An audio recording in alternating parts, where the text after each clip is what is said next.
Get a seat and come to order.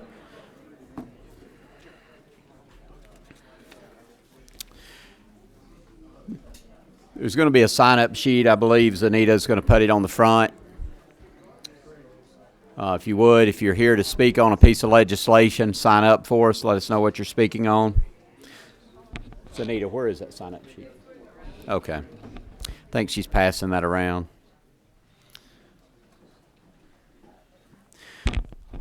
All right, I want to welcome everyone to the Transportation Committee meeting today. Just to let you know, we've got several measures on the agenda today. We have a presentation we're going to have first today before we take up bills. Once we take up bills, if you're interested again in speaking, you can sign up. We're going to run a very orderly meeting. If you have something to say, we'll be glad to hear from you, but we'll do that in an orderly fashion.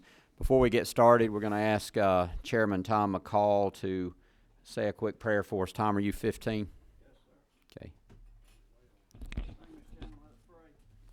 Lord, thanks for letting us all get here safe this morning for another beautiful day. And please, as we deliberate these bills and resolutions, help us figure out how to resolve some of these traffic problems that we have around the metro area and even on rural roads. And please be with us the rest of the day and on into the night. Thank you. Thank you, Chairman McCall.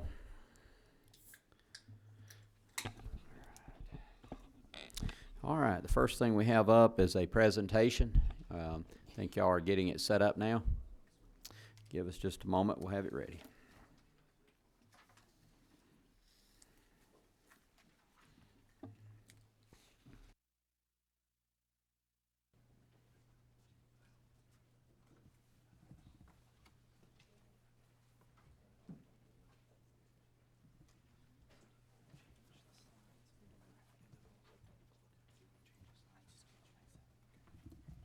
Need some help with that thing?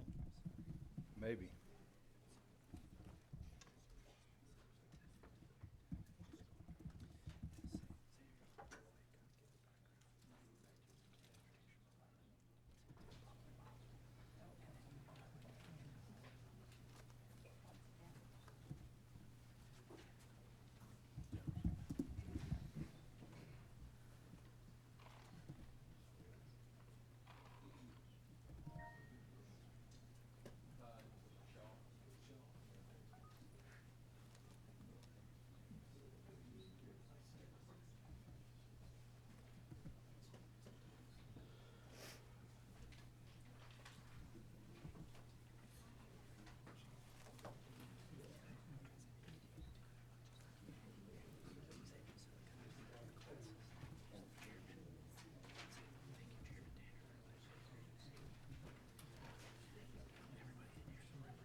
Seth, you want me to go ahead and do a bill first, or are you about done? Mr. Chairman, whatever's your pleasure, just fine. We may go ahead and do that, just to keep things moving along. I think we have, let's call first on the agenda SB 183. Chairman Beach, if you would, come up. You can have a seat at the table. Senate Bill 183. Thank you, Mr. Chairman and members of the committee. I bring before you Senate Bill 183. It's a agency bill for CERTA. As you know, CERTA operates 28 miles currently of tolled lanes on I-85 through Gwinnett County, and just about less than a month ago, we opened up 13 miles in Henry County, the reversible lanes, first reversible lanes here in the state of Georgia. We also have two more projects currently under construction, the extension on I-85 of 10 more miles, and then the 30-mile reversible lanes on the North by Northwest corridor that will be open in April. So we will have an additional over 60 miles of managed lanes in April of 2018. What this legislation does is basically three things. It mirrors the procurement and procedures for procurement with GDOT's procedures. And that's on section 2, lines 61 through 63. and in Section 4, lines 118 to 120. And again, it just aligns and mirrors what GDOT's doing on their procurement methods for the P3 procurements. The second thing this does, it deals with toll expiration, and it looks at, if you look at line 106, and it really, because of advances in technology, we're now able to use tolls to mitigate congestion. It used to be when we had Georgia 400, we said when the bonds were paid off, we were going to tear the tolls down, which we did, and we lived up to that commitment. But now we're tolling not just to pay off the bonds, but to really reduce congestion and increase mobility so that we can give our citizens the ability to get in these managed lanes, and we will build out a managed lane network to where all this will connect in the future, and then the citizens will be able to have a 55-mile-an-hour speed. So that's what this deals with. Then finally, in Section 2, line 67 through 99, it deals with issuing bonds and letting CERTA be the conduit to issue bonds, and private activity bonds, that is. And it's a financing tool that will allow our private developers on public transportation projects to access tax-free bonds. We don't take on any of the debt. The state isn't affected by this. It's just a cheaper way to allow our developer, P3 developer, to take advantage of our tax-free bonds. So with that, Mr. Chairman, I'll open it up for questions. All right, I have several questions, and Okay. I help with clarification, and someone from CERTA may be able to help answer some of these. But first of all, this is in current law, but on line 17 where it says by the authority from appropriations of the General Assembly, the way this is written, that would be if there's a GDOT project that CERTA was going to bid, then it could be appropriated through the General Assembly. This in no way means that we're appropriating funds for a private entity, correct? Correct. And then over on lines 62 through 64, I've had some conversations with some people who are concerned about that language. There's nothing in this legislation that is allowing GDOT or CERTA to not competitively bid any project that they're currently not required to competitively bid. Is No. that correct? Correct. And let me give you an example. On 285 and 400, through value engineering and through all the methods of working with the private sector, we were able to save $300 million. If you remember, that project was going to be $1.1 billion. We saved $300 million by value engineering and not going to lowest bid, but really working on a design, build, finance. And that was a good thing for the citizens of Georgia. 32-2-81 that it references there relates to design build that's in Correct. the current code, correct? Correct. So I think in having conversations with CERTA, the Attorney General, in reviewing CERTA's power and authority to be able to do these bonds, suggested that the language in CERTA needed to mirror the language in current code that allows GDOT to do that currently. And that's what we're doing in this bill, So- mirroring the same procurement and procedures of GDOT. So just again, to make it clear to the public and to the members of the committee and for the record, this legislation in no way opens up the opportunity for the state or anyone else to not competitively bid a project that currently is not required to be competitively bid. Correct. All right. All it does is mirror the language that's in current code for design build projects, Correct. which is used on transportation projects along with a lot of other types of projects done by governments all across the country. Right. Okay. The line 70, it says acquisition there. I know in looking back, I think this question's been asked in previous legislation over the years about why that word maybe was important to be in there. Talked about maybe acquiring right-of-way, et cetera, for these toll projects. My question would be, and again, this may be a CERTA question, since the definition of a project's pretty clear, I think there's some concern about that word acquisition when you're dealing with a private entity because they're not going to be acquiring the road. They're going to be building the road. Right. They're going to finance the road, but the road will always remain a public property. We will always own the road, but I will, Why don't you come up? Merrill, come up on that one if you would, please. And Josh, if you need to come up and Sit right there if you would.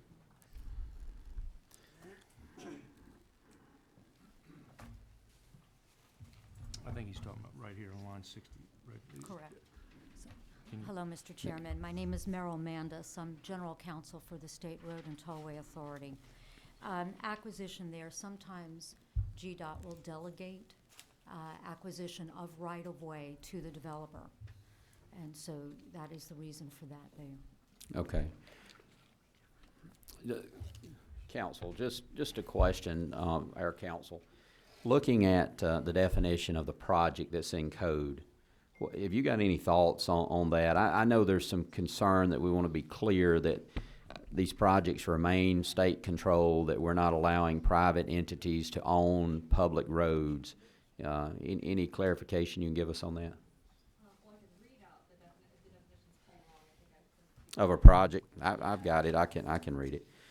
Yeah, go ahead. But I guess my concern would be, it's not necessarily acquiring the road, but if you say acquiring a project, in the way I'm reading the definition of project, sounds like a finished project.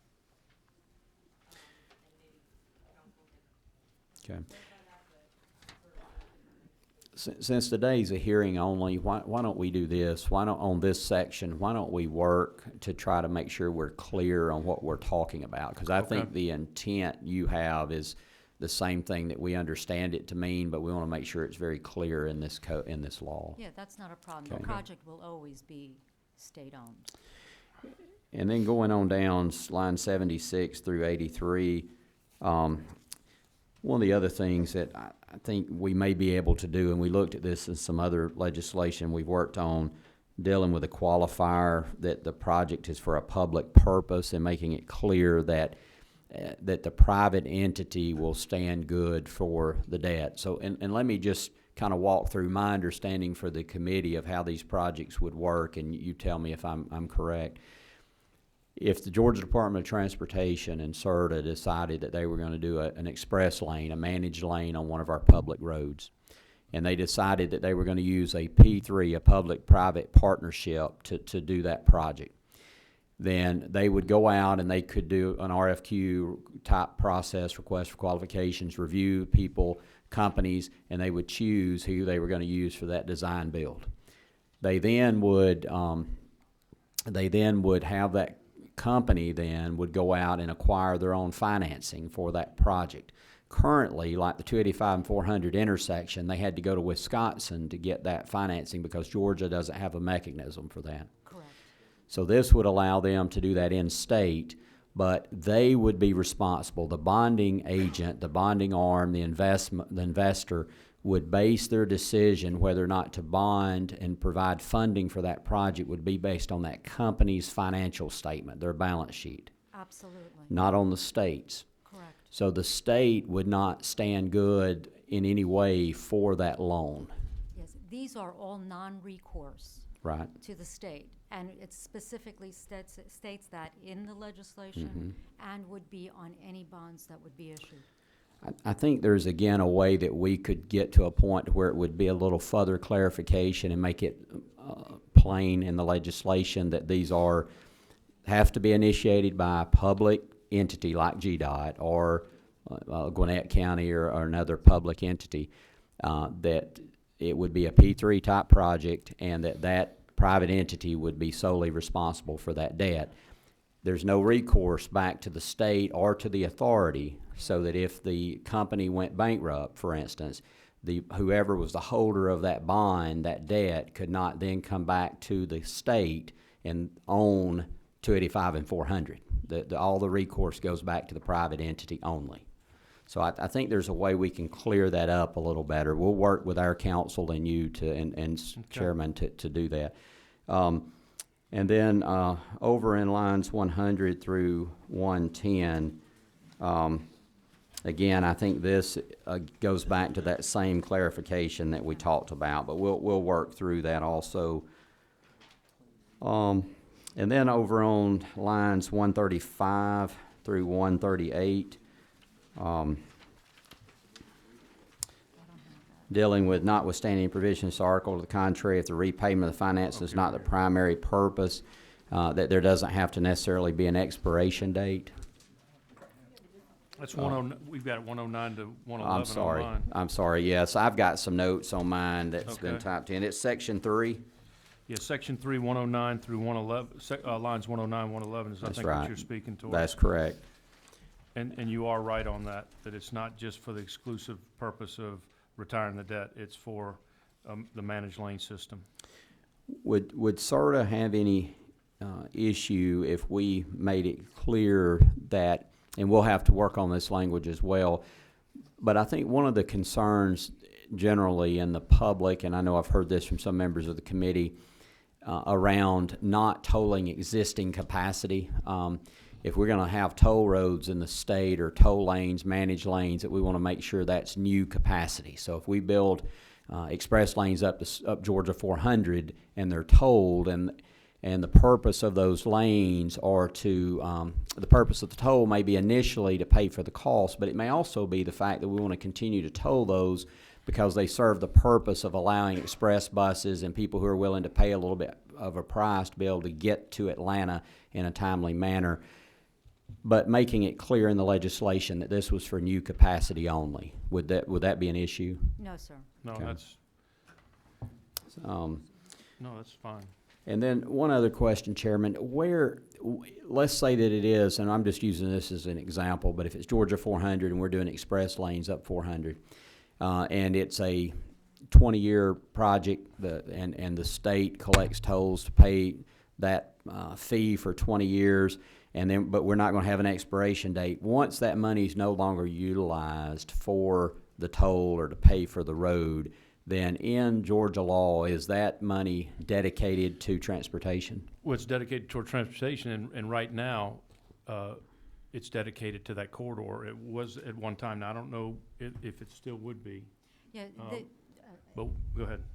there is a provision in our statute that I think it lists out seven different items that the money would go to. And it's already in there. Unfortunately, I don't have.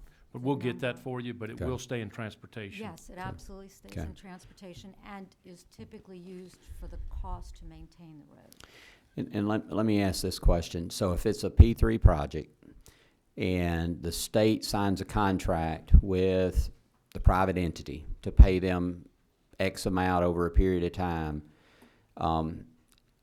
at the end of that agreement, then that private entity does not receive any toll funding, et cetera. All that money comes back to the state, correct? Correct.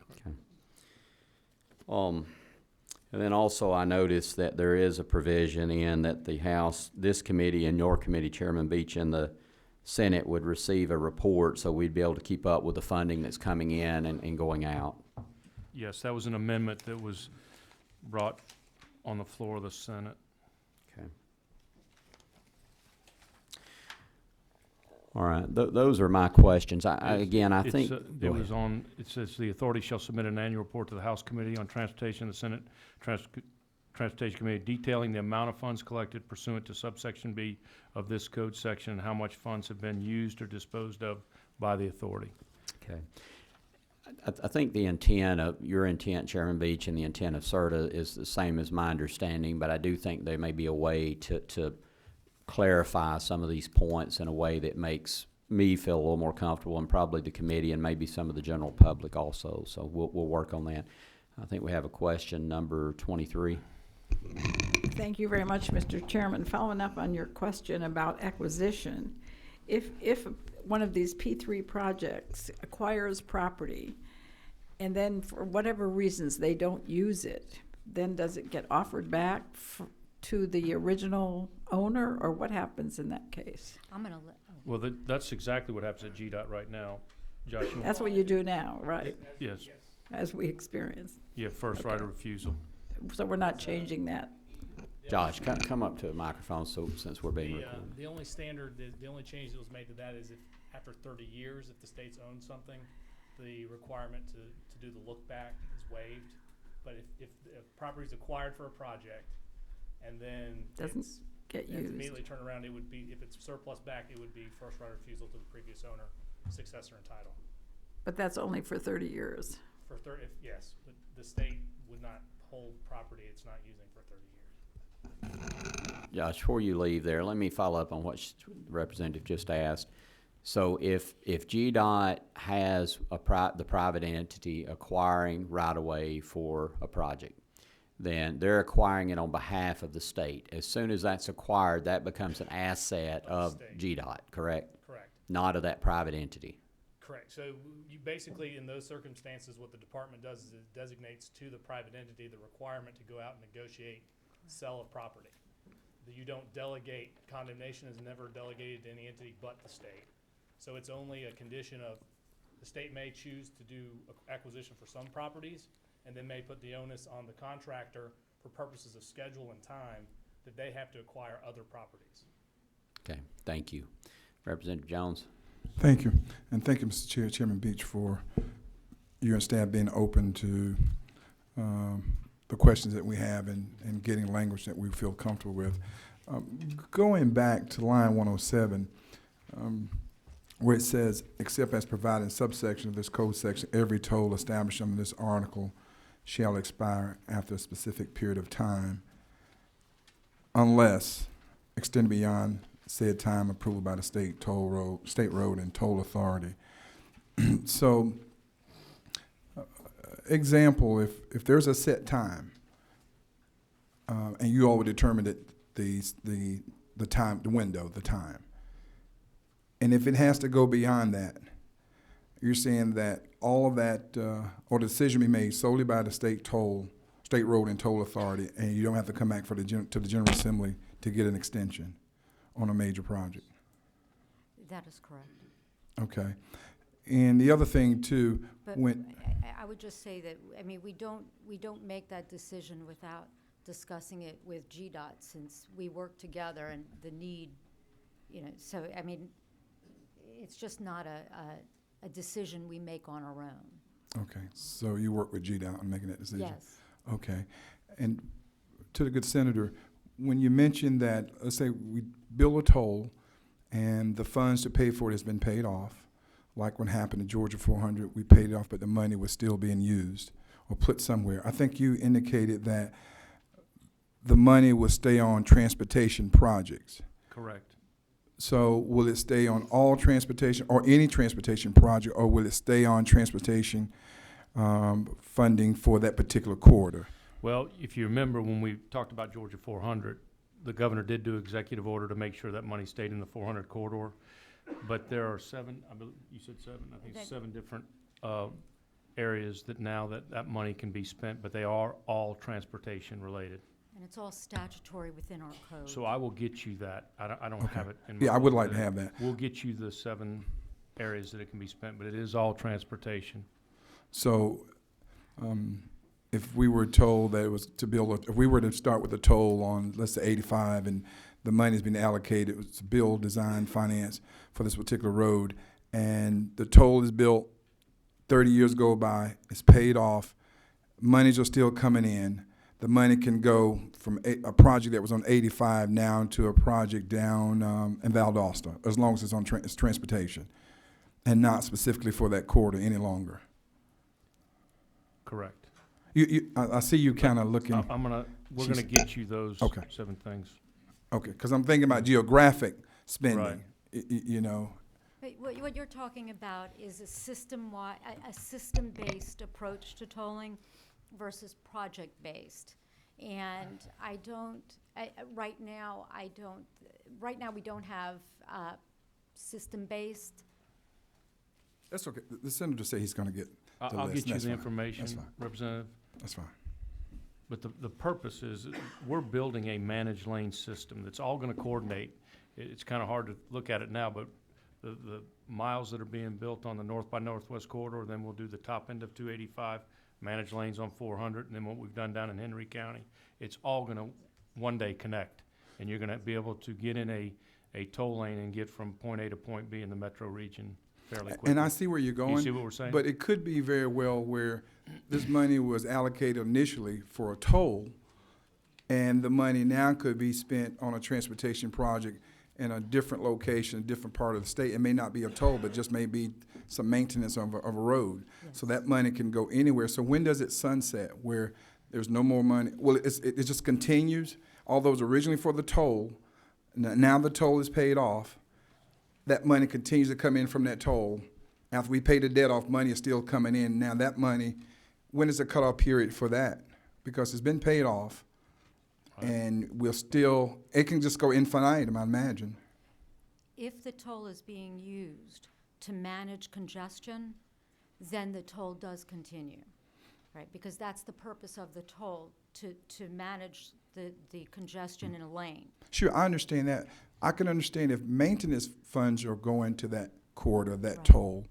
But if I understand you correctly, even though that toll has been built and has been paid for, now there's money that can still be allocated for the maintenance of that toll corridor. But at the same time, some of that money can be used, according to what I'm hearing, on any other project anywhere else, as long as it's transportation related. It could be put on or used for busing. That's a part of transportation. Or is it just roads? Because transportation includes air, buses, train. And so here's money we allocated originally for a toll road. Now it's been paid off. We're still using some to maintain it, but now we're paying for a general aviation airport, let's say in Greensboro, Georgia. And so even with that being said, that money is still part of transportation, falls under transportation. So if this happens, you can still spend it. And my other question was, when will that end? Because you've paid it off. Does that go infinitum, just as now another dedicated source of revenue for transportation that's going to be there as long as that toll is operating? I mean, that is the purpose right now, is Okay. to maintain mobility in the region. All right, thank you. We'll get you those answers, Mr. Chairman, and also Representative. We'll get you those answers. Chairman McCall. Thank you, Mr. Chairman. This probably hasn't got anything to do with anything. But just looking at the people sitting up here, probably doesn't even pertain to anybody except Representative Fry and myself. Is there any way to encourage those buses that get in the hot lanes up 85 to either get down the road or get out of the way, one or the other, because they go lumbering along 40 mile an hour and everybody else trying to get to work, and we paying, $10, $12 to go 50 mile an hour. And I know you can't, but it's a problem when you come in on the hot lanes from up north. Yes, sir. All right. Thank you, Chairman. All right, are there any other questions? All right. Mr. Chairman, I'll get with you. Yeah, I know we're gonna have some folks that signed up to speak on this bill, and we'll take testimony today, and then we will work, listen to what's brought out, work with you, work with CERTA, and try to tighten it down a little bit. Okay, Thank you. Thank you. All right, we're gonna go ahead and take testimony from those who signed up on this issue, and I'm gonna call your name in the order you're signed up. If you're speaking on a different measure, just let me know and we'll skip over you and come back to you. Videa Davis? Viola. On this issue, correct, ma'am? All right, just go right up to the podium.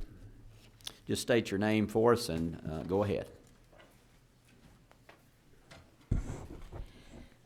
Viola Davis with the Unhappy Taxpayer and Voter.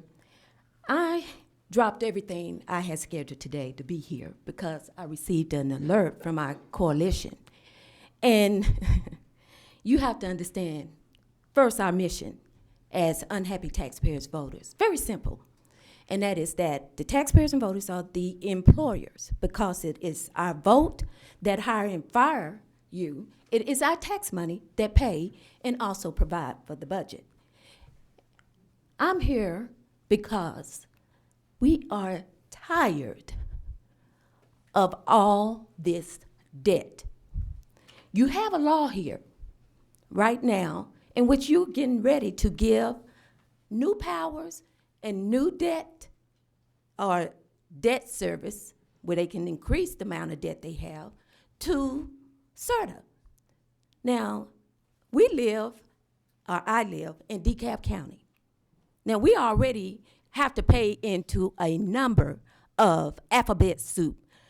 MARTA, ARC, CERTA, Greta, It seems like whenever y'all want a new way to borrow some money that you can't afford to pay back, you come up with a new alphabet soup. And we're tired of it. We, as taxpayers and voters, are tired of paying for transportation, for roads that never seem to get built or repaired. We're tired of paying for education that doesn't seem to be educating anybody or providing a high quality of education. We're tired of paying for health that doesn't seem to be curing anybody. Over and over again, we come to these meetings and you repeatedly do this to we, the people, the taxpayers and voters. We look for efficiency, we look for cost effectiveness, we look for our money to be paid, you to have ethics, and now y'all wanna bring in corporations and private entities. Do you know that when we do open records requests, we couldn't even get documentation on a lot of these authorities and how the money is being spent? I'm gonna tell you, they sent me in a room with all these files, not that you have to use files anymore, and that's back when. And they say, well, Ms. Davis, why don't you just find what you're looking for? That's how you treat we the people. So now you're getting ready to increase. Now, I'm standing here, started off born, raised a Democrat. And then when I was tired of all these taxes and debt, the Democratic Party said, well, you know, Ms. Davis, you talking all about them taxes. Why don't you go over there to them Republicans? I said, like the Republicans are the only one that pay taxes. Then I go to the Republicans. And y'all are doing more taxes and debt than the Democrats. I would say y'all may need to give them some classes. When I look for liberty, the Republicans say, why don't you go on over there to the Libertarians? I am a taxpayer and voter that is fed up with all of this inefficiency. And I want to thank all of you, every one of you, because you are waking a monster that is asleep. It's not no Democratic monster. It ain't no Republican monster.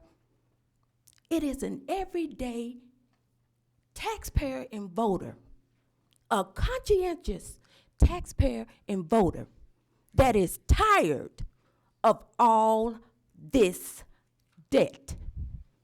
You go ahead and do what you're gonna do, because it's time for us taxpayers and voters to show you who's really the boss. I'm a veteran. We need a chain of command. We need to reinforce to you who is the employer, who is the employee. And in case y'all sort of confused about what business we have, our business is government. The very seats y'all sitting in right now is ours. Please take my passion as a love for my country. I don't want to paint you all in a bad light. I just want you to know that we're tired. Thank you, ma'am. All right, Mike Scapine.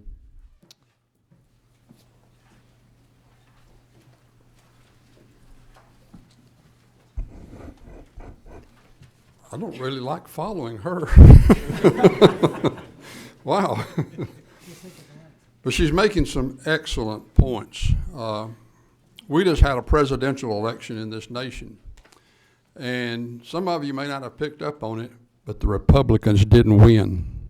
Someone else stepped in, who I would say was neither a Republican nor was he a Democrat. And he is now sitting in the president's seat in this nation. I don't think y'all caught what happened in the presidential election. If you have, you certainly are not showing it by the things I have seen so far this session coming out of this assembly down here. Education, like she mentioned, in 4 years, there has not been an education bill that has come out of this assembly that has improved education. Not one. You voted for one last week. that continues down the same road of making education worse. Now you're moving into public-private partnerships. Where did that originate? Anybody know? Nobody? That is the walk into socialism, where the government begins to tell a private corporation what they're supposed to do and how they're supposed to do it. Now, it's a sweet deal for that corporation. And if this goes through, I hope that me and some of the folks that are sitting out here can get to one of these corporations, because according to this bill, it says that you're going to extend credit to my corporation. Now, I heard it said just a few minutes ago that was not the case. But that's not what the bill says. The bill says I can set up a company, borrow the money from the state of Georgia to operate my company, and then if anything goes bad with my company, guess who gets to pick up the bill for it? The taxpayer. That's what this says, if you'll read it.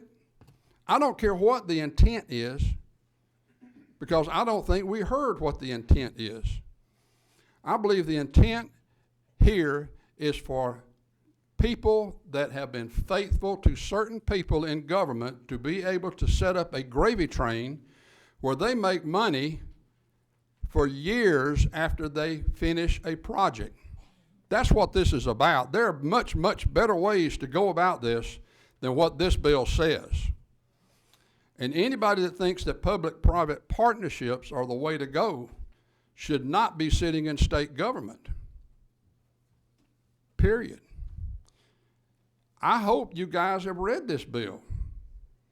I'm not sure the author of the bill has, not from what I heard, because what he talked about and what I read is two entirely different things.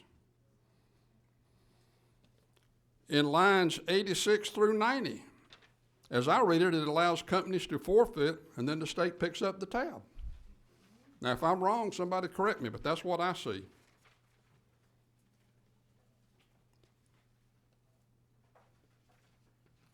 And it was pointed out a minute ago that this thing does set out permanent tolls. Now, who's going to control that money? It's not in here what's going to happen to it. So we don't know where that money is going to go in the future, do we? We have no idea. This is one of the worst bills I've seen come up in a long, long time. But I will tell you this. If you're wanting to ensure that you can't get a Republican governor at the next election, then you need to pass this baby, because it's going to pretty well ensure that. Because there's nothing about this bill that looks like it came out of a Republican-oriented state. Nothing. So if that's what you want, and if that's the direction that these Republicans that are sitting in this state want to go in, then y'all go right ahead. And I am hoping that eventually each one of you that vote for this thing end up realizing the lesson that about 17 other Republicans that ran for the presidential election learned. Things in this country are changing, and they are changing in this state, even though it's much slower. So I urge y'all to can this bill and find another way and get away from public-private partnerships. Thank you. Thank you, Mike. Peggy Hoynes.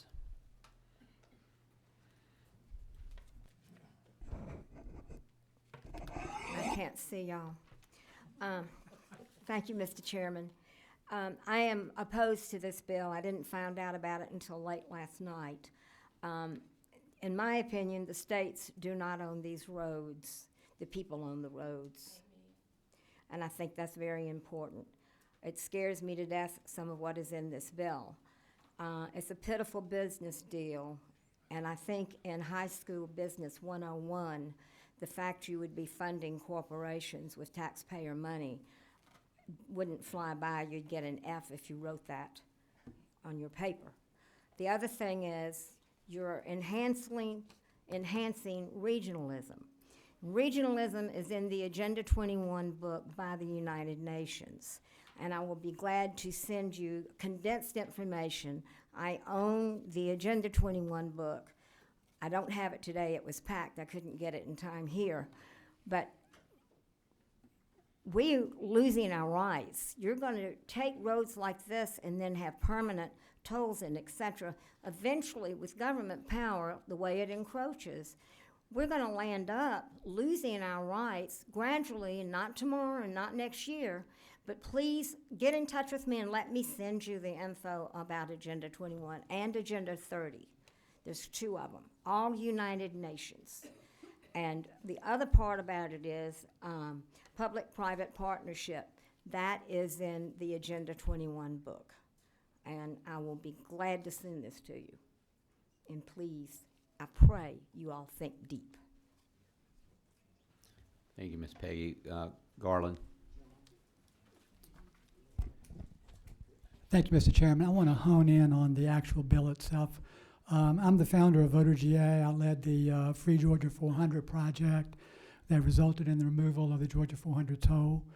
That was removed, by the way, to remind you, after a public outrage that occurred in July 2012, 2 days after we held a Capitol press conference.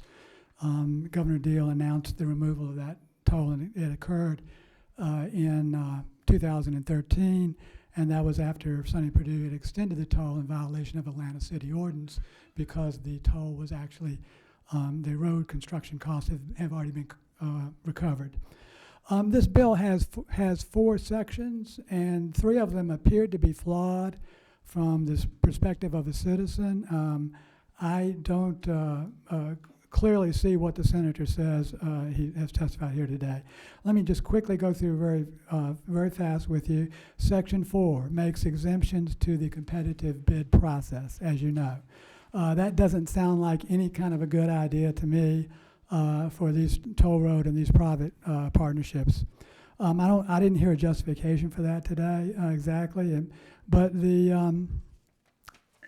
moving on, Section 2 allows taxpayer funds, and I'm not sure why this keeps cutting out, but Section 2 allows taxpayer funds to extend credit to private organizations, private individuals. Does anybody know why this is cutting out? It extends that credit, as Mr. Scupini has already testified. That's for the state, so that it appears that the private organizations can have a better ownership role in this public-private partnership, as near as I can tell from the way the bill is written. So if CERTA has the money to extend credit, they should simply pay the contractors off for the work being performed as they do now. They don't necessarily have to lend the money to the contractors, because that's just increasing their ownership and their profits that they have to then collect from us. So if CERTA doesn't have the money, then we are creating debt, as Ms. Viola Davis has already explained. So none of that really kind of makes sense to me. Then basically you have Section 3, the final section, which is probably the most egregious. It legalizes permanent mandatory toll roads of any kind in Georgia. It legalizes permanent mandatory toll roads in of any kind in Georgia. So one of the things I'm most proud of is being able to go in Georgia anywhere, and anyone can drive on a public road in Georgia, and they don't have to pay a toll. This bill will change that, and that's why there's public outrage that you've already heard here today. So basically, Georgia has been well managed financially. We don't have to have mandatory tolls. And I think, Mr. Chairman, you would agree with that. But basically, we don't want to end up like New Jersey, which has a toll to go anywhere, or Florida, which I spent $7 just to go to East Orlando recently. So in conclusion, what I'd like to just point out, again, that the bill does not do what the sponsor says it does according to the language, as several have already testified. So when you couple competitive bid exemptions, extending credit to private organizations and individuals in that they can retain more ownership interest, and then you legalize mandatory toll roads. You put those 3 things together in this bill, and you have a cash cow for private organizations, a permanent cash cow, and all at taxpayer expense, and that is why there is public outrage about this bill, and that is why the public outrage will continue on for the future, just like it did in Georgia 400. So I would be glad to take any questions.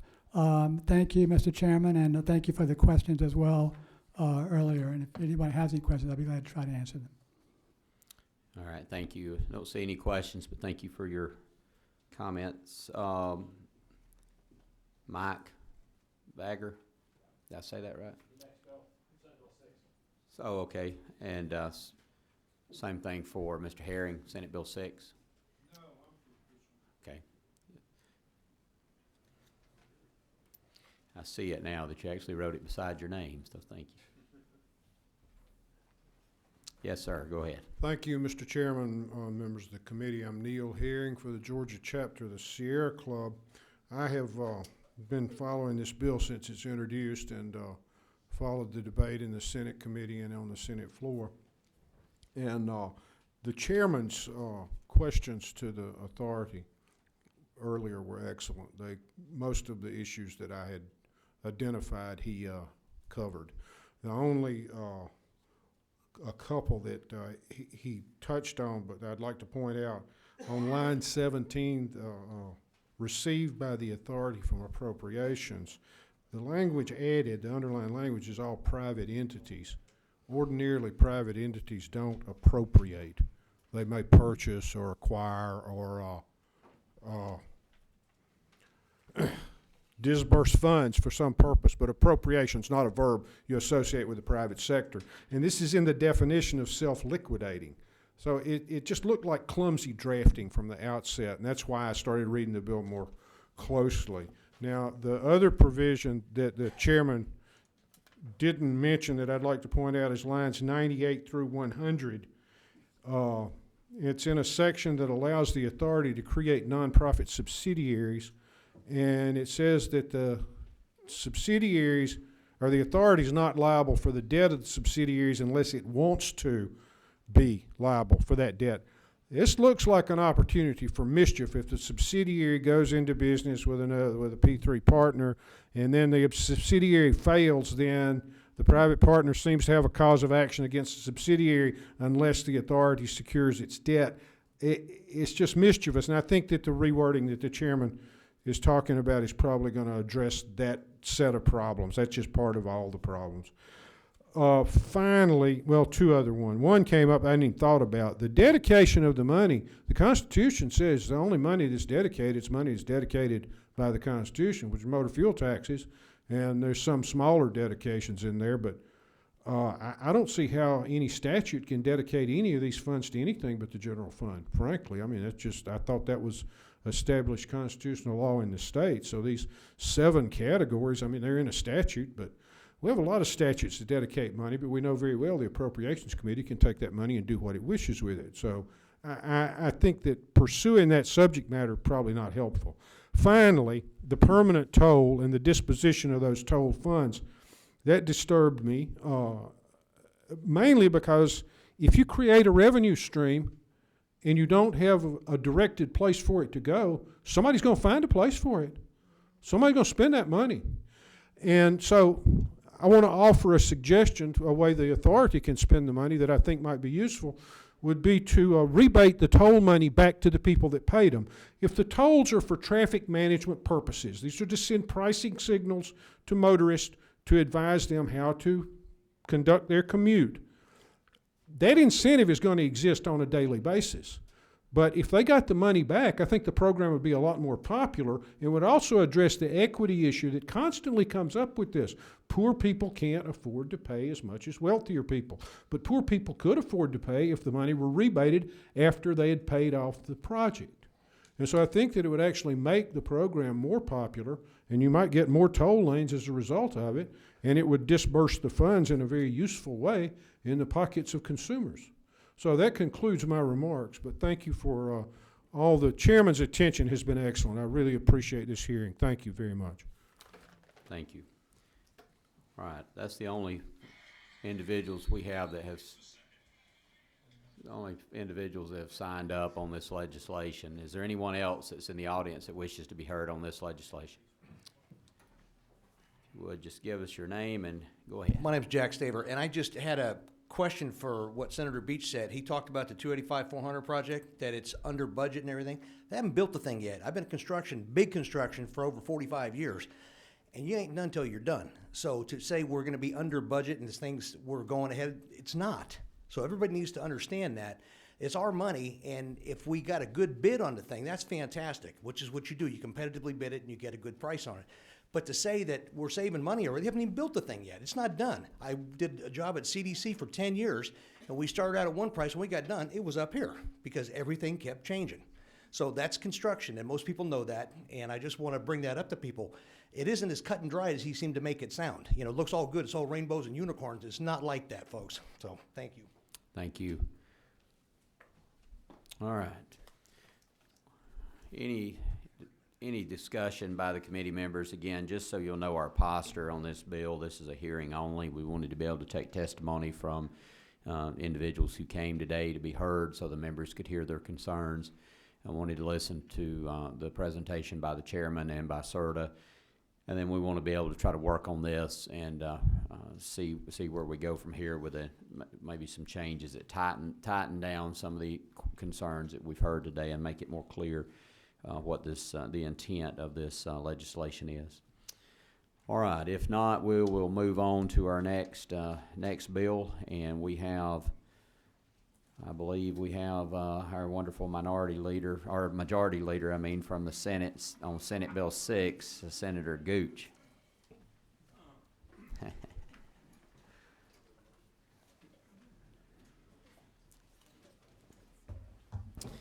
All right, Senator Gooch, floor is yours. Can I correct your statement? First, you gave me a demotion, then you gave me a promotion. I'm the majority whip, not the majority leader. I might have been predicting the future, Mr. Whip. That would be the man from DeKalb County, maybe. Which one are we on, Mr. Chairman? Senate Bill 6. Oh, okay, we'll do the easy one.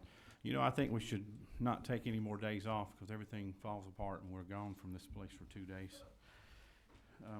SB 6 is a bill that you're pretty familiar with, I believe. You all passed a similar version with some changes, and I understand you may want to make a substitute to this bill, but it deals with the future of transportation and the future of how we get there.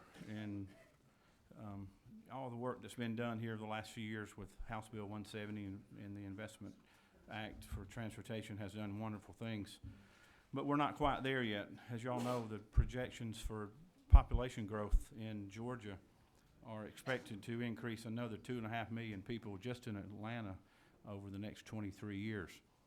We're at 5 million people in Atlanta now, 10 million plus in Georgia. 52% of the population is right here in Atlanta. As that growth continues to come here because of all the economic development and prosperity we have, we've got to be prepared to handle that growth. Building more highways is not an easy task. As you just heard your testimony for CERTA, they're trying to help with that congestion relief. SB 6, I think, is a very important part of that congestion relief as well. So SB 6 helps us move in the right direction of how do we better utilize our state, local, and federal resources by creating a council for transit to look at governance and funding and other methods. There's over 120 transit systems in the state today that are currently running and operating, mostly independently by counties. But we have several urban areas that are governed by MPOs.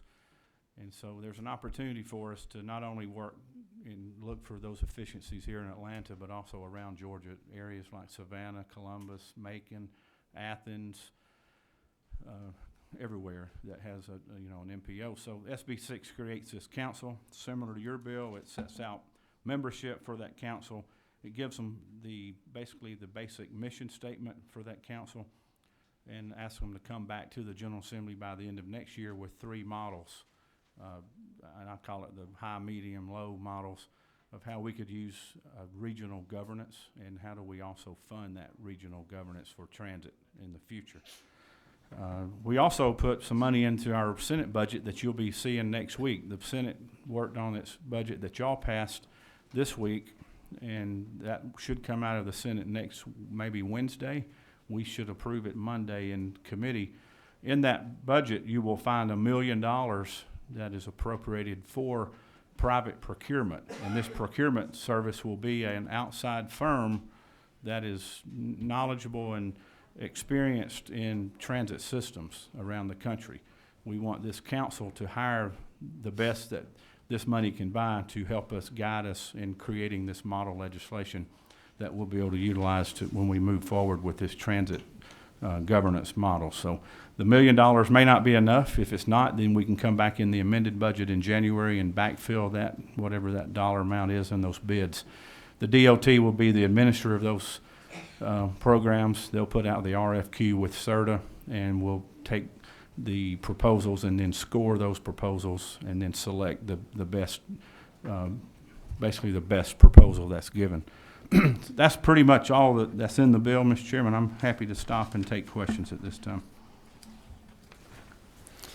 All right, we do have some questions, and again, we're going to hold a hearing on this bill today and then work on some changes and then move forward from there. And I believe we have Representative Jones. Yes, good Senator, will you be open to a friendly amendment to add the chairman of Gilmore, Dawson, White Union, and Fannin County? Being a former sole commissioner, I would say no to that. But I think the representative does bring up a difference between your version and the House version. There's a whole lot of people on the Senate version. Well, we're an all-inclusive bunch over there in the Senate. Let me address that, if I may. It's hard to manage big crowds, and you, of course, ran a large county, and you don't understand what I'm talking about. What we're trying to get in this is not a top-down approach, but a bottom-up approach to this solution. I feel like we have a lot of different fractured systems operating in Georgia, and especially in Metro Atlanta, and they're operating pretty successfully, but I think we can do better. You have MARTA, you have Greta, CERTA, you have Cobb Transit, Gwinnett Transit. So we have all these entities out here working, moving people up and down the roads in buses and trains, but I don't see the collaboration that we need. I'd like to see Cobb and Gwinnett County integrated with some kind of regional transit authority, whether that's called MARTA or whatever you want to call it. Call it the ATL, for lack of a better word. And so in order to do that, you've got to get the leaders of those two counties into the fold. They're not going to sit in their offices back in Cobb or Gwinnett and just let the General Assembly pass whatever it wants. And they're going to just say, okay, we're going to start writing checks in January. How much do you need? We want y'all to bring some of this transit to us. I think the better way is to put them on this council, let them help develop the plans, let them hear the information, the testimony, the research. Maybe we send them to Dallas or other cities in the country that have successful plans. They can learn firsthand by touching it and feeling it and asking the right questions. Then they're able to go back and sell it to their constituents. And then the people in those communities would also have more of a buy-in, because it's something that they helped create, not something that the state of Georgia created for them. That's the purpose of it. Now, if you want to peel back half of those counties, I'd say, that's up to you all. We feel like it's important that all the counties in Metro Atlanta are part of that solution, because DeKalb and Fulton already pay a great deal of money into the MARTA system. If we somehow integrate all these systems under one state umbrella, then what is that impact going to be to Fulton and DeKalb? So you should probably insist that your county commissioners or your CEO in this case would be on that council. And if I were a mayor in North Fulton, I would want somebody representing Fulton County on there as well. So that's why those counties are there. Is there a right or wrong answer? I don't know. Is there a right number or wrong number? You can argue that less is better. I used to make that argument with the number of people on the Board of Commissioners. 1 was the best as a sole commissioner. Some people would say 5 is the right number. It depends on where you sit.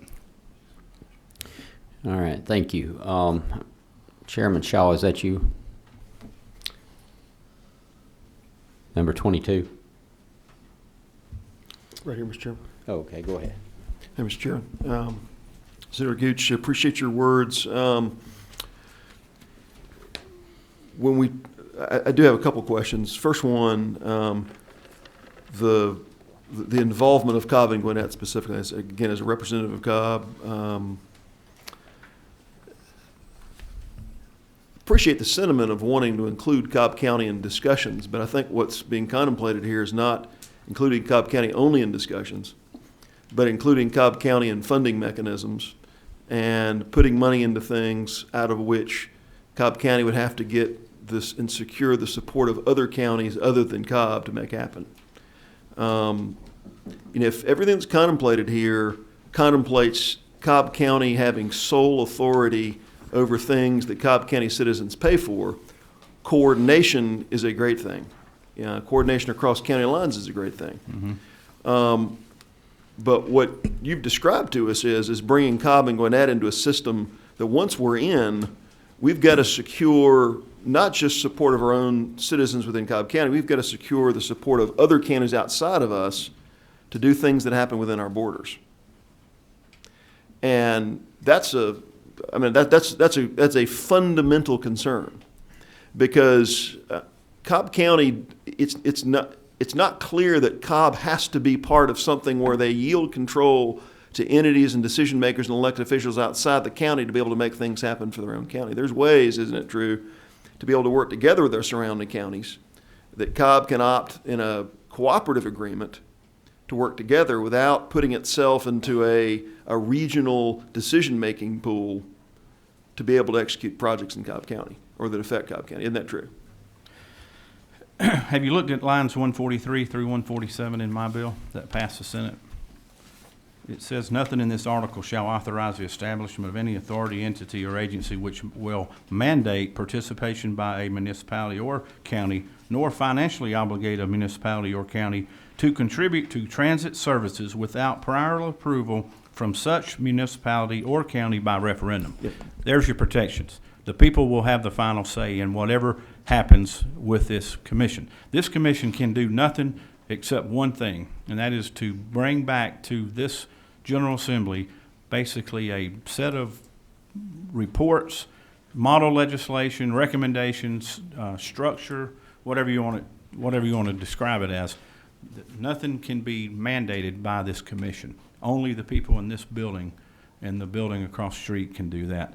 So that's why I think it's even more important that these local officials are participating on this council from the start. And I appreciate that. And I think there'll be no mandates at all. You've highlighted something here that's very important to understand is it's one thing for a county to have a referendum itself. It's another thing for a referendum to be set up as is contemplated in a regional transportation system where other counties could draw. I mean, as it's drawn, there's a bill that's moving. It's in the Senate now, and even that exists today under current law where a majority of counties in a region can vote to put a regional tax in place. And I would not support that. And I say that, and I can't overstate the importance of that. And Mr. Chairman, I don't want to take too much time with the committee, but the idea of county self-determination is vital. Absolutely. There is no reason, and in fact, we're doing it today. We have cross-county transit operations that Cobb citizens are able to vote on and not cede control outside of their county to Right. And again, I say it because I think there is an ability, as I've shared before in this committee, that we can work together in a way that is seamless to the rider and the consumer, but that doesn't cede the self-determination of a county to a regional entity over which voters don't have electoral power. Because again, and if we were to, for example, in a MARTA circumstance, if MARTA weren't to grant voters in North Fulton County something that they wanted, there'd be actors from Clayton County, from DeKalb County, who they can't vote for or unelect, that would still have the ability to control bus routes in North Fulton County or in their community, and that is a grave concern. I think we're better than that. Yeah, this is a much more complicated issue than what we did under House Bill 170. 170 was about revenue. How do we find $1 billion a year to do what we need to do to maintain our roads? This is a way to create something that doesn't exist today, and also to create a more efficient government and a more efficient transit system that you can take fractured systems, pull them together, and get more bang for the buck. So it's going to be difficult to do, but if you don't bring those stakeholders in from the start and let them participate in that discussion, I think it makes it very difficult to try to get them to agree to it later. All right, thank you. No other questions, so Mr. Whip, now we have number 23. Go ahead, Representative Garner. Thank you very much, Mr. Chairman. And I know this is going to be a big council. A lot of people with very intense interests. Can't imagine trying to manage them. But the interests of the city of Atlanta and Fulton County do not necessarily go together. I mean, Atlanta has, actually, we're now paying $0.015 for MARTA, and none of the other folks in the system are.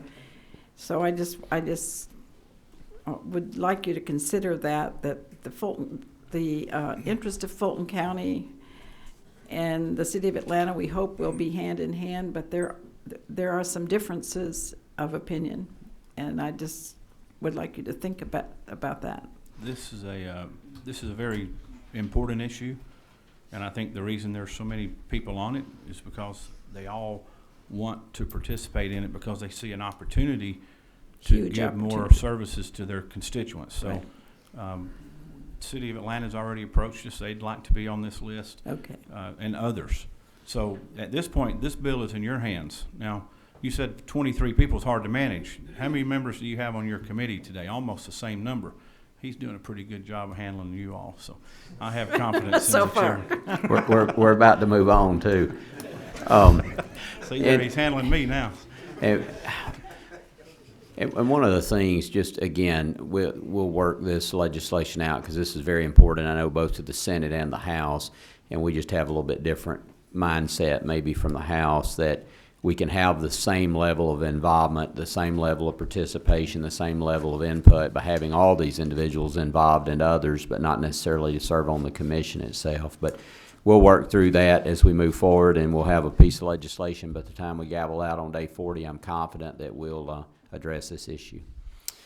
All right, we'll, again, this was for hearing only on Senate Bill 6. We will continue to work on this, and we will get this out next week. Next, we have Senate Bill, I'm sorry. Go ahead, Mr. Mike, I'm sorry about that. That's quite all right, thank you. I know you've been sitting up there a while on a wide-ranging discussion, very interesting discussion. My name is Mike Vackwer. I represent Chatham Area Transit Authority. And I want to thank you and the committee for hearing this bill today. I want to thank Senator Gooch for bringing this one, and Representative Taylor for bringing the one that the House had. They are very similar but very different pieces of legislation that has already been recognized. And yes, they are large bodies. And as Representative Setzler mentioned and was discussing, there are going to be competing demands and competing issues as you try to pull this together in a manner that is all-inclusive. As I said, I represent Chatham Area Transit Authority. We don't feel like we're part of the all-inclusive yet. There was discussion at the Senate side whether or not to go with including language for our agency or driving this through the MPOs. And certainly the MPO is one way to approach that. However, we are unique in that we are direct FTA recipients. The MPO has nothing to do with our management and operation of our organization. So what we would like to ask and suggest is that as you move this legislation forward, you include one more member. That would be the executive director of the Chatham Area Transit Authority, which gets us to 24, and there may be more. And also where you have listed and his or her designee when you go into the MPOs, if you would add that language there as well, that would give the opportunity for the MPO that has a management role in a transit agency to be involved, or if they decide that they would better be served by having the transit agency involved, such as perhaps Columbus or Macon, then that opportunity would be there with not adding the 25th member to the body. And with that, I thank you for giving me the opportunity to comment. All right, thank you. All right, we're going to close the hearing out on Senate Bill 6. We're going to move on to Senate Bill 219, Autonomous Vehicles. And Mr. Whip, go ahead and present 219. All right, we're batting 1,000 so far on hearings. I think this will probably end the same way. As you all know, and this bill, I think, goes hand in hand with the previous one, dealing with transit and last mile, first mile services. Technology is changing faster than we can imagine. Every one of us are holding a smartphone in our hands today. You didn't have 20 years ago. Never thought 20 years ago you could do what you're doing today with that little device that's in your hand or in your pocket. 35,000 people died on our roadways in America in 2015. This technology in the future could cause that number to almost evaporate to zero. The technology is becoming available around our country. Google has demonstrated their abilities to use these vehicles, these autonomous vehicles. I've personally seen it in action out in California. Some of you all may have been on some of those similar trips. We're seeing a lot of interest in this ability to move people through Uber and through the manufacturers that are in the room today. The day may come, some of us are older than others, the day may come where our children and grandchildren will no longer need a driver's license in Georgia because of the technology that's being provided with these companies that are in the room today. So we're excited about it. It's a new era in transportation in Georgia. And so this bill sets up a basic framework for autonomous vehicles to operate on our roads in Georgia. There's a lot of things in the code section that talks about being a licensed operator driver. Well, you wouldn't have to be a licensed driver to ride in an autonomous vehicle. So this bill spells that out. There's issues in here dealing with liability insurance coverages and minimums and what that should look like. So we've adopted the language that applies to limousine services, registration requirements, seatbelt requirements. Those are the things that are in this bill. Again, it just basically sets up a phase one approach, what I would consider, to what could be more changes in the future. I think as this technology evolves, these vehicles become more visible on our streets, I think the demand for changes in the code section will also follow that. So this is the first step into a new era, and I think the General Assembly of Georgia is one of the more advanced states in our nation. We're the #1 state to do business, and it's because of our forward thinking that keeps us there. And this bill, in my opinion, should be passed this year once we work out all the details and the concerns that people have on it, and it'll put us on the map to move forward. So with that, I'll stop because I know you have a substitute we'll need to address. Thank you, Mr. Whip. And just for the committee members, so that you'll know, if you've served on the subcommittee that Chairman Harrell had chaired, you'll know more about this legislation than if you didn't. But just to kind of bring everyone up to speed, we had a bill in the House that Representative Kelly had authored and has worked extensively on in the subcommittee that Chairman Harrell chaired, dealing with this same issue. They have had 7 or 8 different drafts, have worked with industry leaders in this area, council and others, to try to come up with a piece of legislation that we could move onto the Senate bill, and Senator Gooch is familiar with this also, and we're all interested in accomplishing the same thing, which is getting a good quality bill out of the House and Senate this year. So at this time, I'm going to ask Zanita, if you would. She's got the latest version that passed out of the subcommittee earlier this week, I guess. And I'm going to ask Chairman Harrell if he would, to kind of brief everyone on the full committee where this substitute is.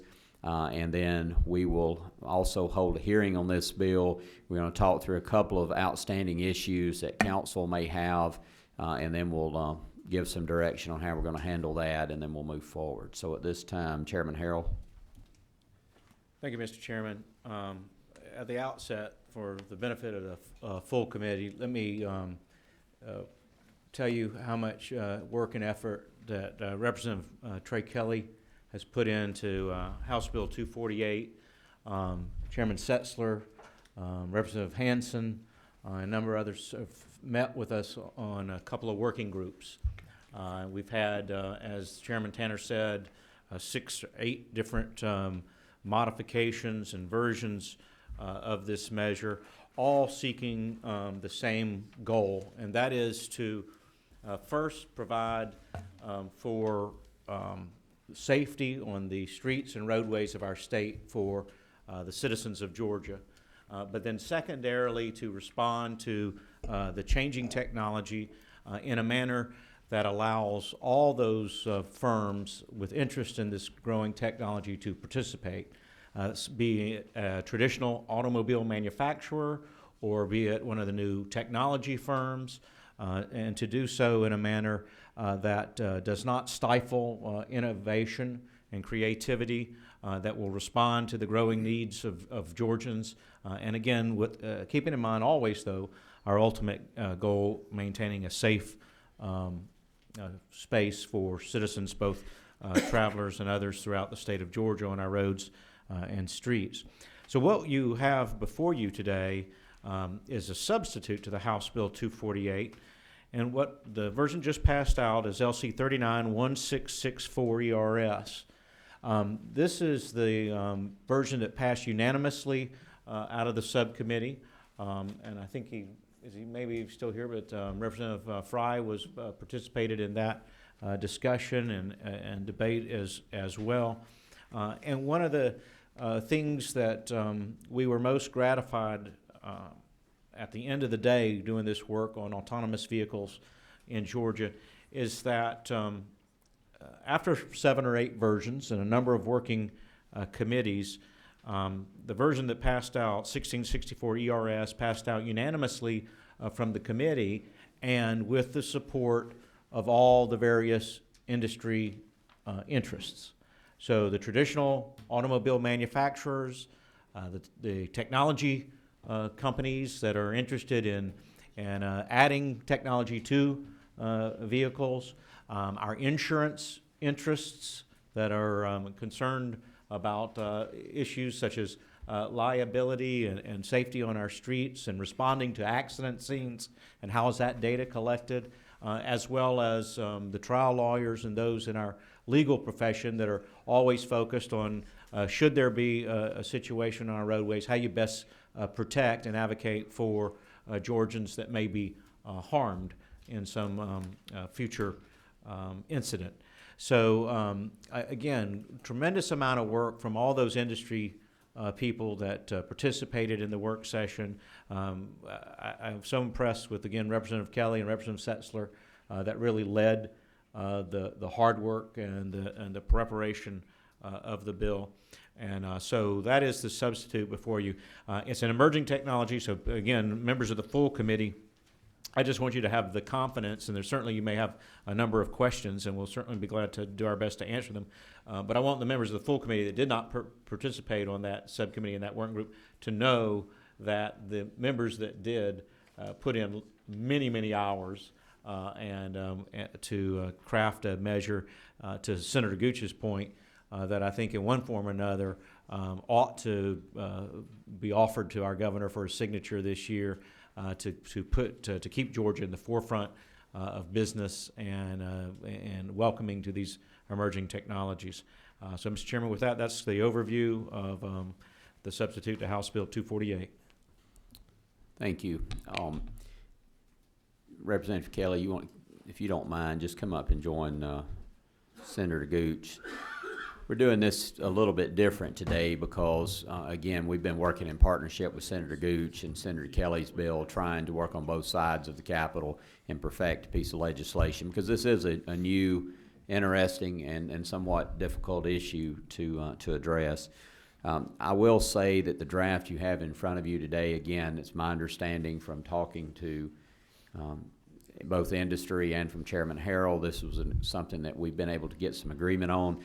I do know there are some concerns with some definitions, possibly with our legislative council. So what, at the end of this meeting today, what we wanted to do is to set up a meeting with Chairman Harrell and Representative Kelly and Senator Gooch with our council and with some of the industry to iron out those last details. I think we're very close to having something that we can move forward, pass out of the House, and hopefully get an agreement over in the Senate and get it to the governor. But we'll take questions from the committee members, and I believe we have Representative Jones.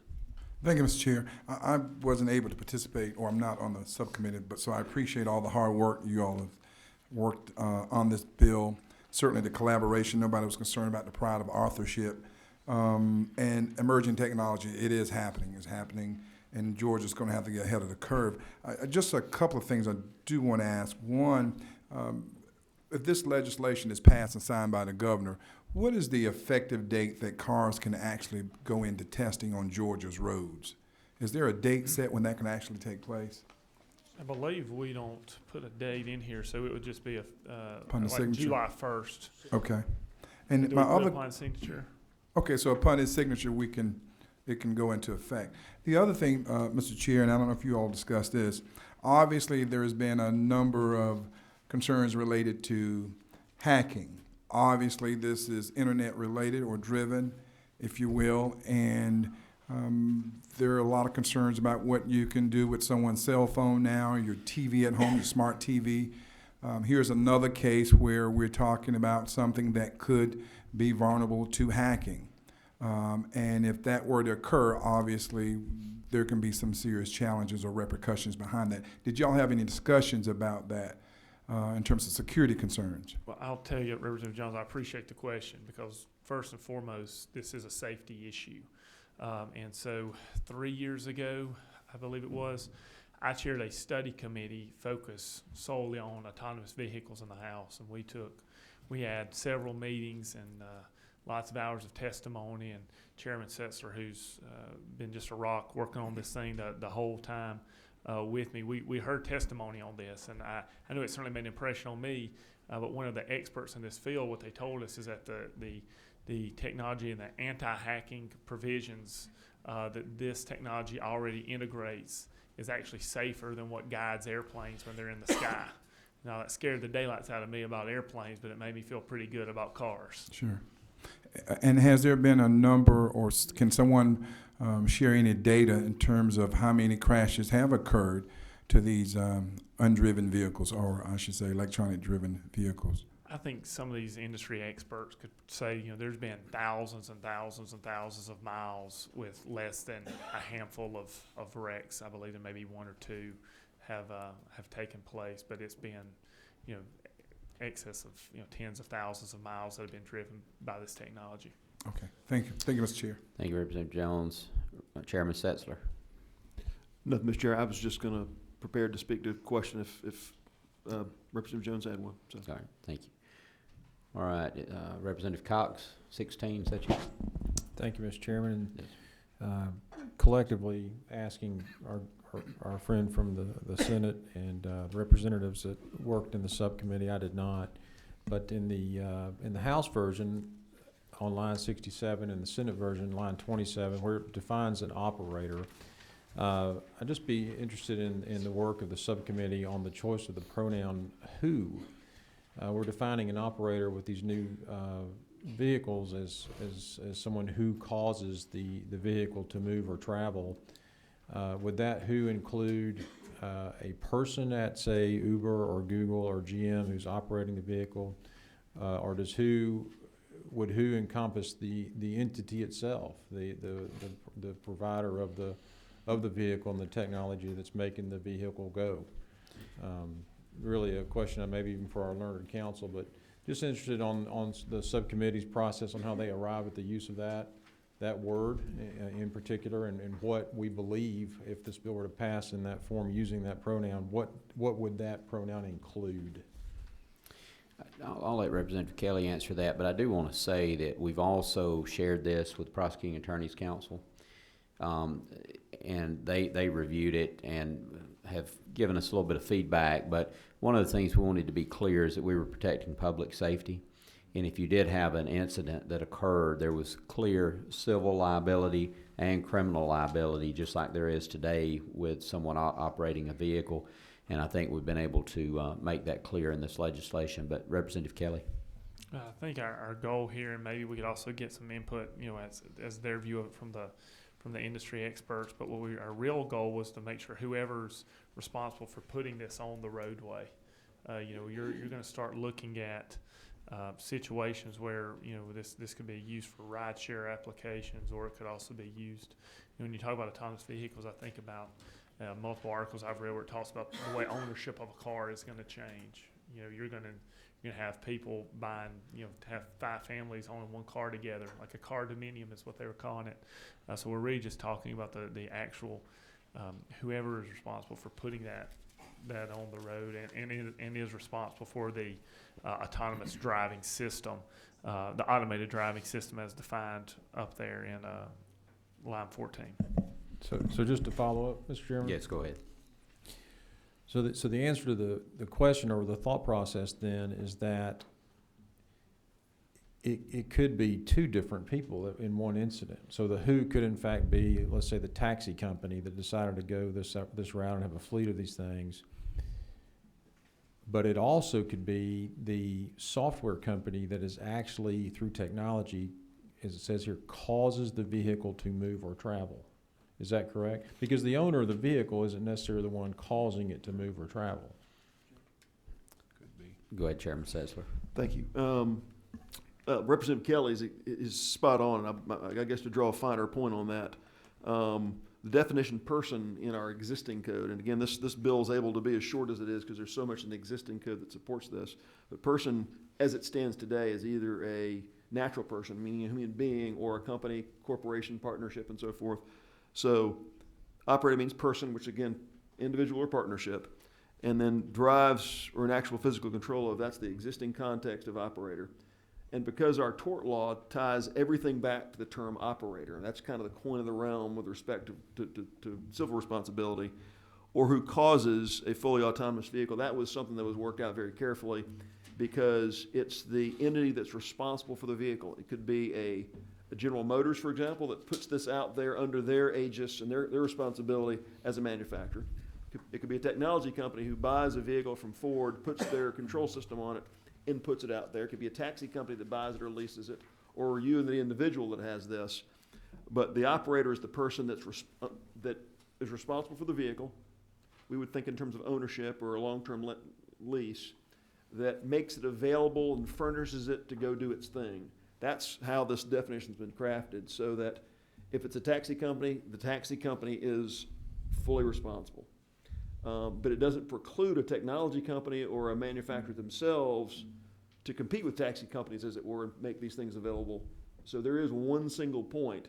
It's not a division between the technology company and the manufacturer. It is the entity that furnishes the vehicle, makes it available. So final follow-up, it sounds like the subcommittee was following what I believe is a noble purpose of trying to eliminate as many entities or people as possible that lawyers can sue. Single point accountability.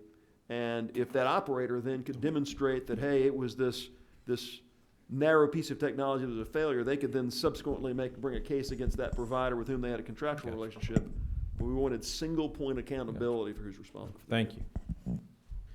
Thank you. And I will also say, in working with the industry and on this issue, they have been upfront from the very beginning that they wanted the liability placed on them. And I think Representative Kelly can agree to that they don't want to do anything to hamper the growth of this industry, and they want the liability placed squarely on their shoulders so that they're able to continue to grow this industry in our state. Are there any other questions of either Senator Gooch or Representative Kelly? All right, Representative Garner. But one of the things that I think was discussed in the subcommittee was whether consumers were adequately protected. I mean, for a consumer who gets injured and is faced with finding a lawyer who can argue with GM or Uber or whoever is responsible. I mean, did you feel like that coverage is adequate for that? And I remember the subcommittee you were talking about, and we did, since that meeting, we increased the liability insurance amounts. I think when we had the first subcommittee, we were looking solely at kind of what limos and taxis have today, which is a $300,000 policy. During the development of this technology, I felt like it needed to be a little more. And so you'll see on line 119, what we've done is put in a sunset relating to give it some time for the technology to exist. And on line 119, until December 31st, 2019, there would be a 250% requirement on what the current level is for limousines and taxis, and if I'm a lawyer trying to do math, I think I'm I'm not correct that that it's fast. $750,000, and then after December 31st, 2019, that would go down to the $300,000 that limousines and taxis have, and I feel pretty comfortable in that. I believe you also even had the trial lawyers take a look at this also, because again, we want to make sure, 'cause our goal here is to protect public safety, but I think they also felt like that we had adequately covered the liability issue. Is that correct? Yes, sir, Mr. Chairman. Just to that point with the insurance language, but to the entire bill, that's something that I'm extremely proud of the work that the subcommittee did, and Chairman Setzler and the industry representatives who we all worked together on this. And we started with a bill where there was pushback, and there was some consternation from different people inside this industry as well as people from the liability side. And we've worked hard. We've put in a lot of hours, and not just this insurance piece, but this entire bill is a consensus piece from what we view as every player in this space, from manufacturer to tech company to liability, insurers to trial lawyers to we've tried to consult DOT and public safety, and what we feel, what we're excited about is the bill that you have before you that passed out of the subcommittee is something that everyone is in consensus on, and where other states have passed measures where a lot of these individuals are on different sides of the issue. We feel that Georgia is a consensus bill that they want to now take from our state and use as model legislation across the country, and I think that's something that we should all be proud of.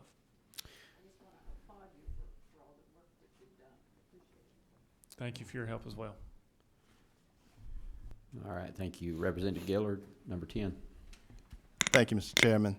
I just want to echo our representative in reference to the great work that you've done. You've taken us into a new age of technology thoroughly. I never thought we would get to this point. I would like to commend you, and also just ask what would be done to educate the general public about the myths of this vehicle for those that might not be driving an automated vehicle.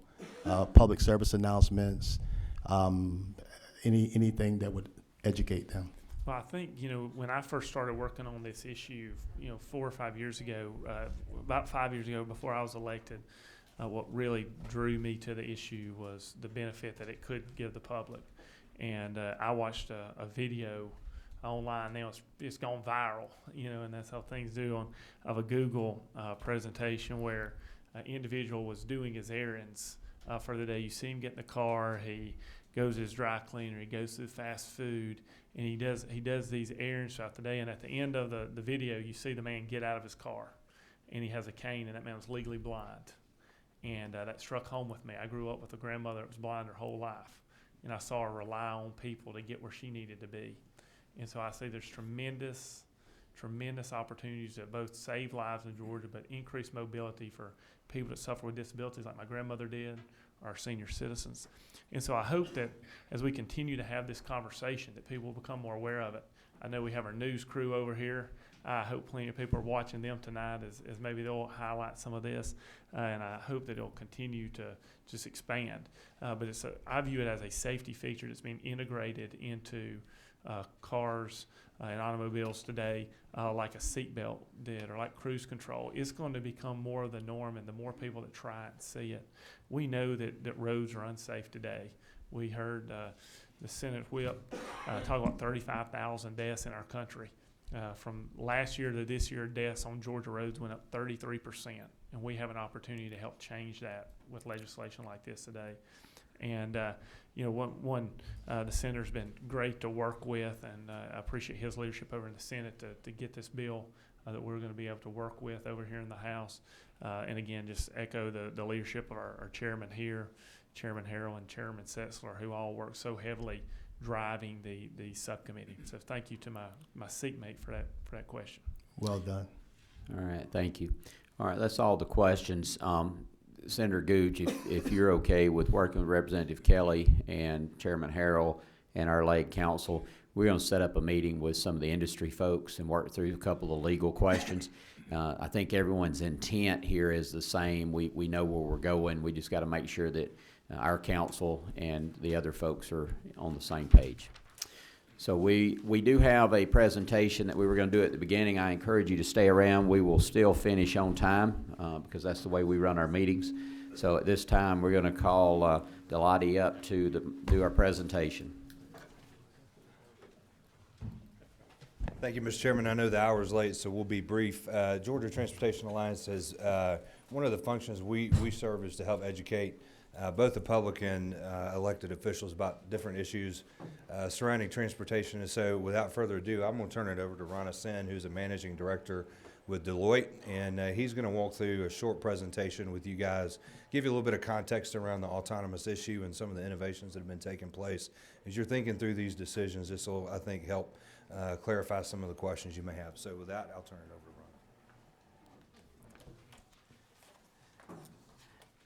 to Rana. Mr. Chairman and members of the committee, I'm Rana Sen. I'm a managing director with Deloitte Consulting, and thank you for the opportunity to be here today and spend a few minutes with you. Just want to acknowledge the conversation that just happened around the future of mobility and the autonomous vehicles, and the thoughtful and the manner in which the conversations and the thinking and the issues that are being addressed. So it's with that as a background, I was hoping to walk you through a few slides and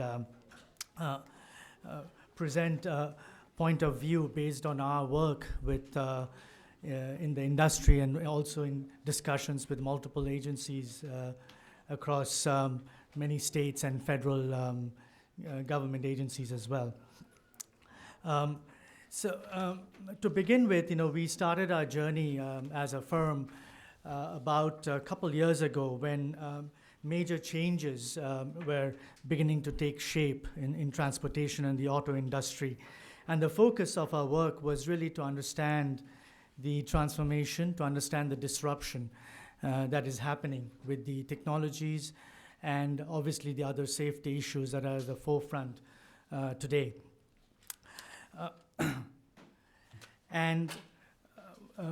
One of the primary things that is coming about, besides the technology aspect as well, is obviously the conversation that happened before, the highlight around the population growth, the congestion problems, and also many of the different types of mobility options that are being available to the citizens today. And there are 5 converging forces that we believe are transforming the industry today. First, it's the powertrain technologies. If you think about it, the companies now develop and build vehicles by building in fuel cells, which tend to offer more efficient power than the traditional engines. Many players are innovating in this space. We have the Teslas of the world and BMWs and Ford and Chrysler as well. Advances in materials. The Ford 150 is now built of aluminum instead of steel, and it has reduced the vehicle weight by about 700 pounds. Connected vehicles, there was a conversation about that. The technologies in the vehicles these days have a huge upside. We are aware of OnStar, for example, but today it's much more than that in terms of the technologies that are available. In the very near future, it is envisioned that every car would know where every other car is located, for example, through its own technology built in.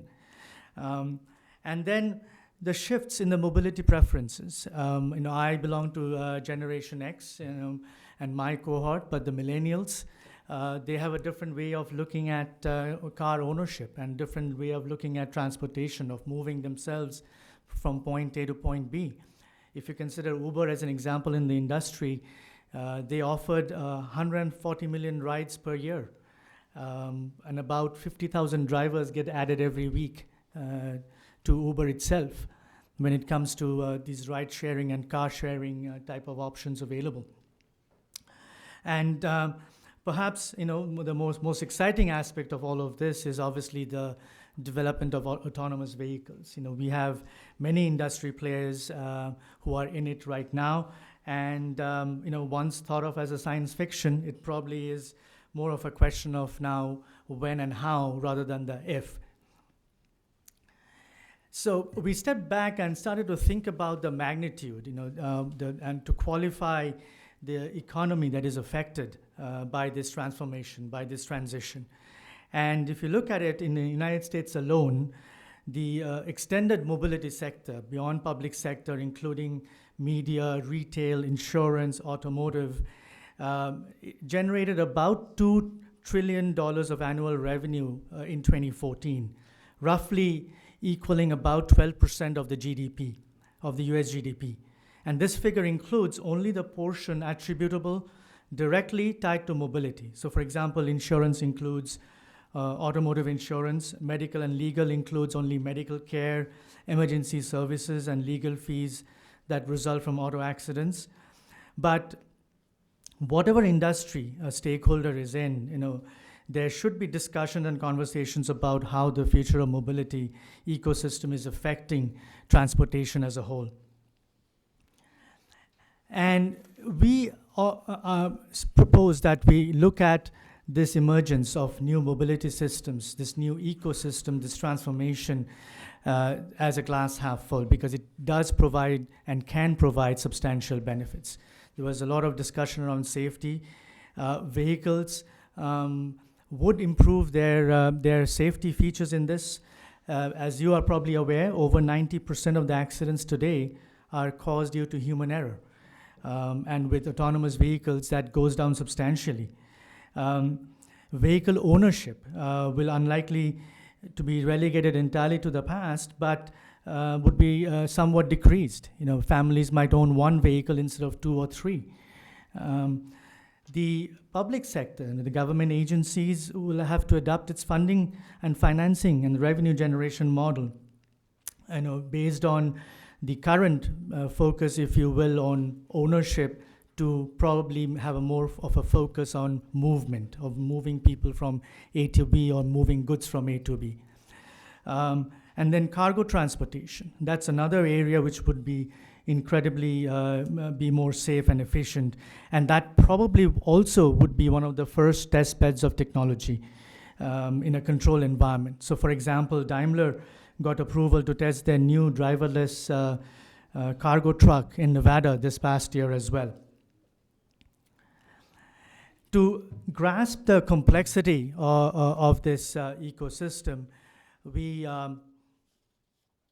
came up with a 2-dimensional framework. And on one axis, on the horizontal axis, is what we call vehicle ownership or extent of ownership. And on the vertical axis, we have what we call level of control or vehicle control. Who owns the vehicle? Is it personal, or is it completely ride share? Or who is in control? Is it driver driven or driver assisted or completely autonomous?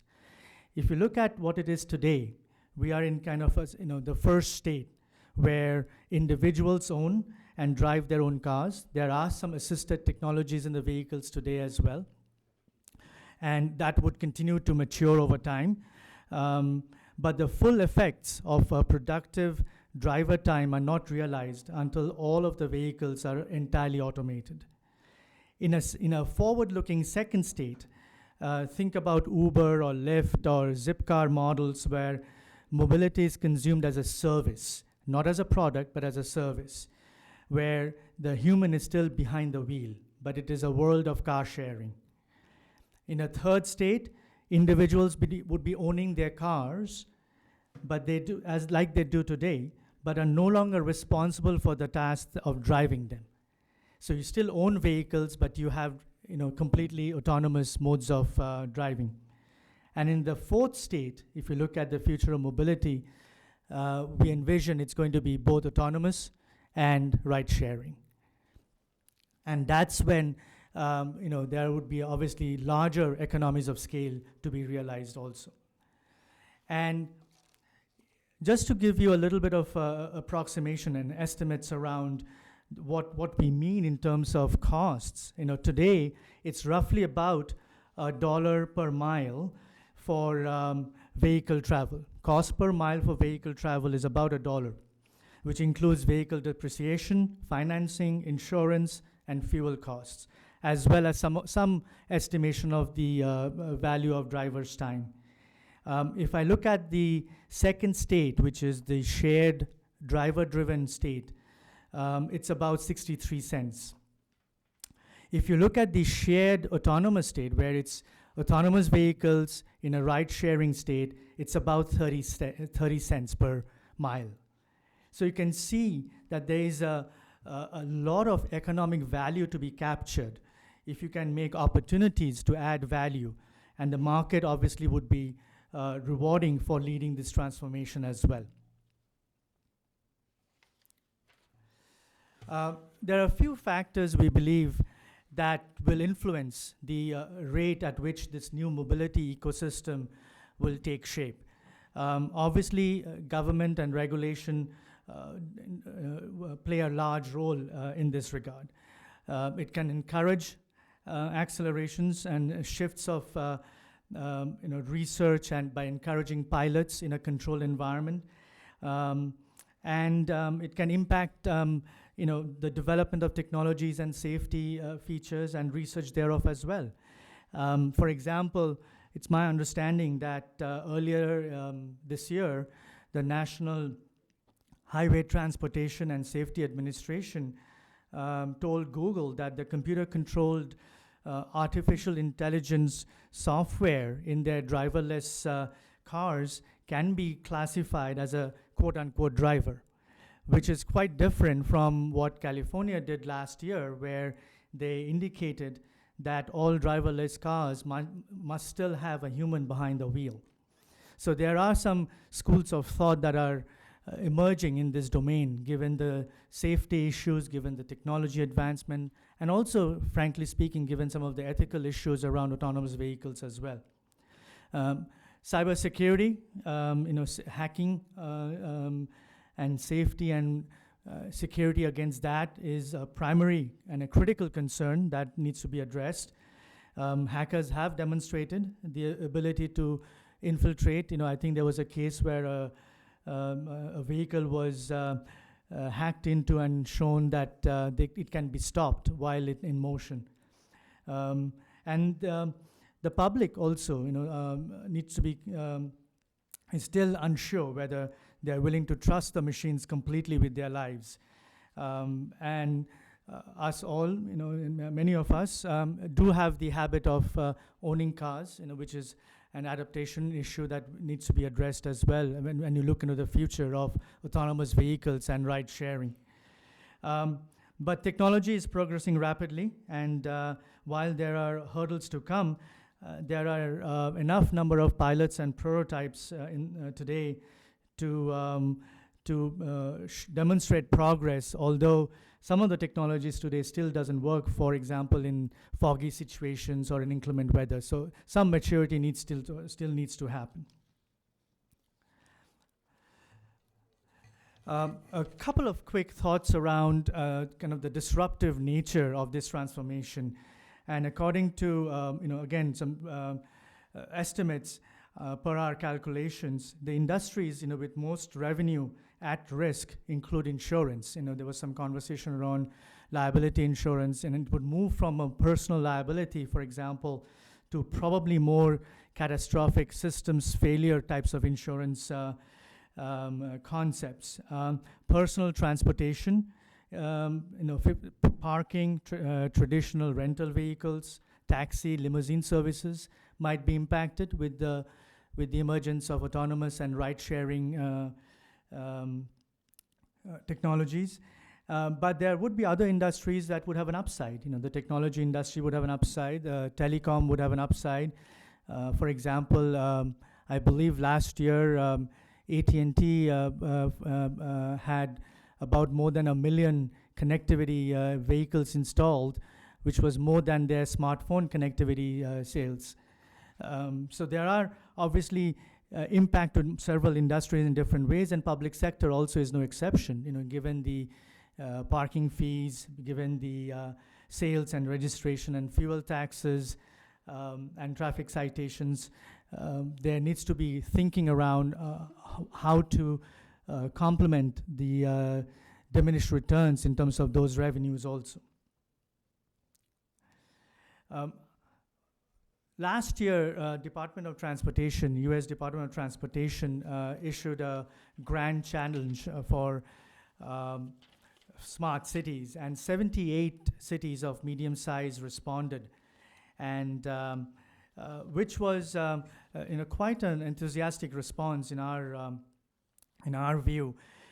44 cities proposed projects to test the use of automated shared use vehicles to help travelers connect to their destinations. 53 cities, for example, proposed implementing infrastructure to connect vehicles to each other. 17 cities proposed using different types of technologies to charge electric vehicles, buses, or shuttles. So it was a combination of different technologies, but also real issues to help the citizens, navigate in today's world, given the issues of congestion, the issues of population growth, and frankly also providing safety, providing access to the underserved, the first mile and last mile service for transit users to connect underserved communities to jobs. There was a study by DOT again, which said that a typical job is accessible to only about 27% of its metropolitan workforce by transit in 90 minutes or less. Facilitating the movement of goods into and within the city. Trucks in stop and go traffic in metropolitan areas cost shippers an estimated $28 million annually. Reducing inefficiency in parking systems and payment, and obviously limiting the impacts of carbon emissions as well. So with that, just a couple of thoughts to leave you with as you're considering your future bills and legislative efforts. In terms of the overall strategy, there are immediate challenges that need to be addressed, but also considering the longer-term foundation, because enterprise transformation is not going to happen overnight. It's going to take time, and this transformation, does require unprecedented levels of integration across all stakeholders. And the other piece also was communication. I know the representative raised that question in terms of communicating with stakeholders and how that is being addressed, which to us also is an issue that needs to be focused on. And lastly, creating an environment for experimentation to demonstrate the viability of these new technologies for a system that is faster, cheaper, safer, and obviously cleaner. With that, thank you so much for your time again. All right, thank you. Do we have any questions? Let me just say that's a very timely presentation, given the bill that we just heard. So we appreciate that information, your expertise in this area, and as we move along with this technology, we may be calling on you for some of your expertise. Happy to be here. All right, thank you very much. All right, with that, we stand adjourned.